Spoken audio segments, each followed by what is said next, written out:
গণ আন্দোলনের মুখে পতনের পরে এবার নিষিদ্ধ ঘোষণা হতে পারে বাংলাদেশ আওয়ামী লীগ। বৈষম্য বিরোধী ছাত্র আন্দোলনে আওয়ামী লীগ ও তার অঙ্গ সংগঠনগুলোর বর্বরোচিত হামলা ও হত্যার পরে আওয়ামী লীগকে নিষিদ্ধ ঘোষণা ও নিবন্ধন বাতিলের দাবি উঠেছে বিভিন্ন মহলে। গতকাল এ সংক্রান্ত একটি রিট দায়ের করা হয় হাইকোর্টে। রিটটি করে শারদা সোসাইটি। রিটটির শুনানি হবে আগামী বৃহস্পতিবার।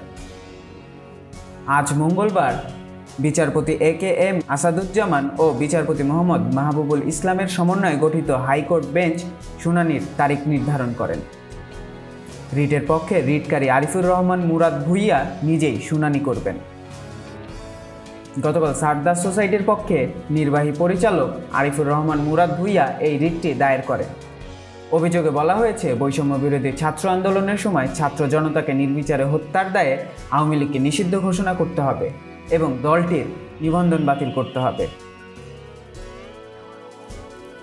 এছাড়াও রিট আবেদনে বর্তমান অন্তর্বর্তীকালীন সরকারের মেয়াদ সর্বনিম্ন 3 বছর করার প্রস্তাব করা হয়েছে এবং বিদেশে পাচারকৃত 11 লাখ কোটি টাকা দেশে ফিরিয়ে আনার নির্দেশনাও চাওয়া হয়েছে।